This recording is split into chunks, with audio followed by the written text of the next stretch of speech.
હા, ખરેખર મારી માતુશ્રીએ બતાવ્યું એમ અહીંયા મારું જંગલ તો બાળેલું છે. સામે કોઈ એક બાળક જેવો છોકરો ઊભો છે. અરે આ તો એક સામાન્ય નાનો એવો બાળક લાગે છે. એના મુખ ઉપર તો હજી એને માતુશ્રીના દૂધના એંધાણ દેખાય છે. અને આવડા છોકરાને શું મજાલ કે મારી માતુશ્રી હેડીબાના વનની અંદર હેડીબા વનની અંદર આગ લગાડે. સાલ એને પૂછું અને કોણ છે એ જાણું. એ છોકરા, કોણ છે તું? હું જે હોઉં તે પેલા તું ઈ બતાય કે ભૂપતિ શું સકલ ભૂમિનો અને ભૂમિ છે આ મારી. ભૂપતિ શું હું સકલ ભૂમિનો અને ભૂમિ છે આ મારી. વન રજાએ વસ્યો છો તું, ઈ વાત કહી દે સારી. હા, અરે છાટ!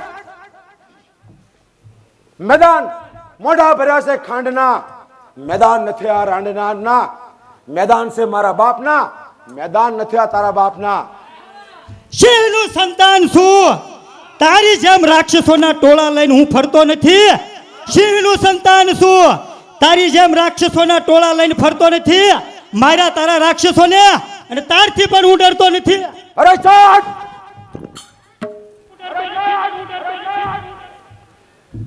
દૂધ ફરે છે તારા મુખ ઉપર. દૂધ દેખાય છે તારા મુખ ઉપર. તેથી દયા આવે છે મને તારી. મુખ ફરે છે તારા દુઃખ મુખ ઉપર. તેથી દયા આવે છે મને તારે. નહીં તો આ મારી શમશેર પલવારમાં ગરદન ઉતારી લેશે તારી.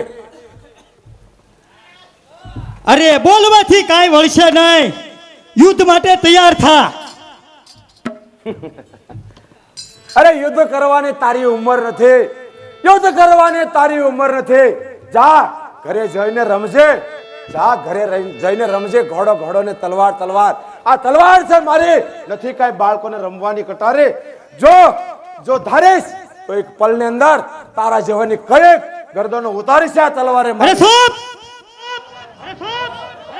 તે હજી જોયા નથી આ હાથ મારા. તે હજી જોયા નથી આ હાથ મારા. લાગે છે કેવા કે જેમ ચંદ્રની આગળ તું તારા.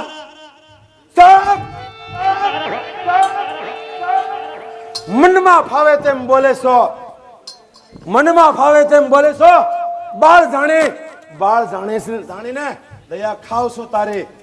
મનમાં ફાવે એમ તું બોલે છો. બાળ જાણીને દયા ખાવ છો તારી. નહીં તો નહીં લાગે જિંદગી ઉતારતા વાર મને તારી. હજી કહું છું ચાલ્યો જા. હજી કહું છું ચાલ્યો જા. નામ તારા બાપનું રાખવા, નહીતર નહીં થાય આ સગી તલવાર મારી. અરે રણ મેદાનમાં આવીને બકવાસ ન કરવાનો હોય. તારામાં તેવડ હોય તો યુદ્ધ કરવા માટે તૈયાર થા. તૈયાર થા.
ખરેખર ખરેખર આ કોઈ સામાન્ય માણસ નથી, કોઈ નાનું એવું સાપોલિયું નથી, પણ આ કોઈ સુરવીરનું રાજબીજ છે. આવી રીતે યુદ્ધમાં તો મને નહીં પહોંચવા દે, કારણ કે આજ સુધી યુદ્ધની અંદર કોઈ એવો સુરવીર પાછો નથી કે મને લલકારી શકે અને મારી સામે બાથ ભેડી અને મને હંફાવી શકે. આજ આ બાળકે મને હંફાવ્યો છે, પરંતુ કાંઈ વાંધો નહીં, એની પાસે શક્તિ છે અને મારી પાસે શક્તિ અને માયા બંને છે. ચાલ, મારી માયાથી મારા રાક્ષસો ઉભા કરો.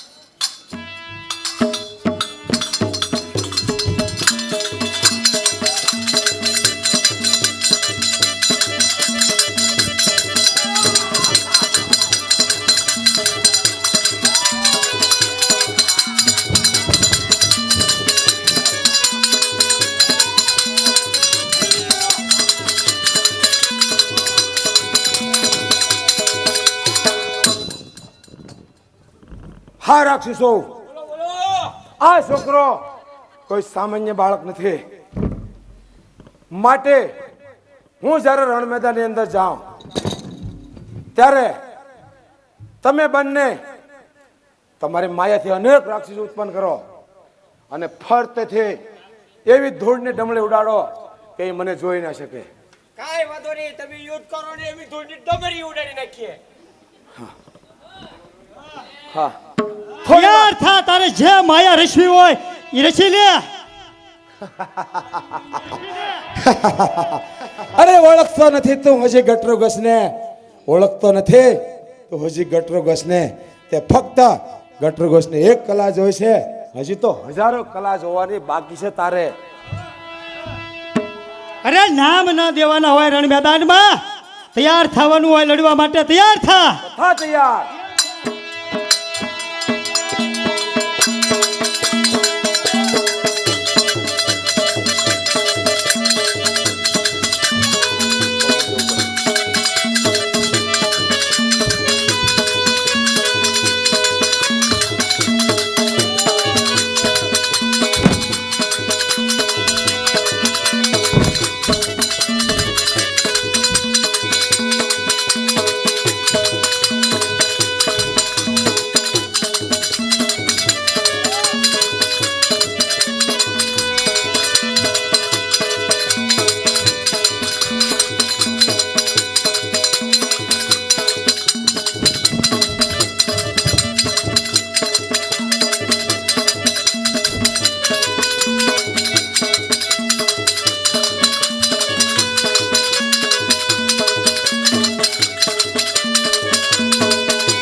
પ્રભુએ મનમાં વિચાર્યું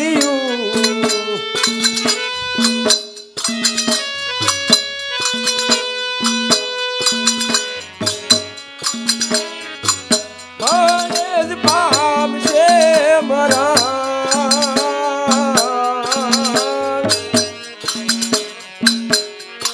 એવું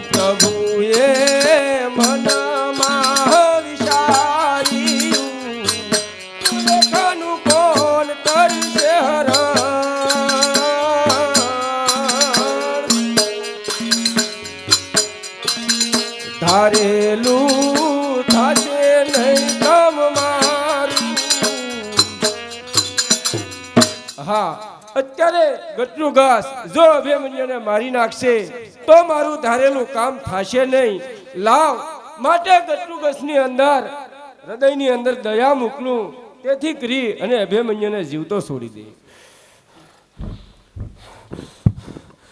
મન તો કરે છે કે તારા રાય રાય જેવડા ટુકડા કરી અને આ જંગલની અંદર ગીદડાઓને ખવડાવી દઉં, પણ તારા મુખ પર મારી નજર જાય છે તો મારા મનની અંદર થોડી દયા ઉપજે છે.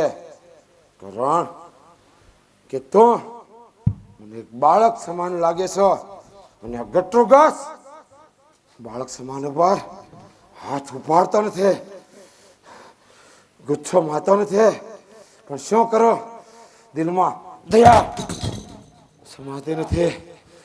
તો સાલ અત્યારે આના મુખની અંદર ધૂળ ભરી અને એને છોડી દઉં છું, જેથી કરી શ્વાસ ન લઈ શકે અને એની મેળાએ મૃત્યુ પામે.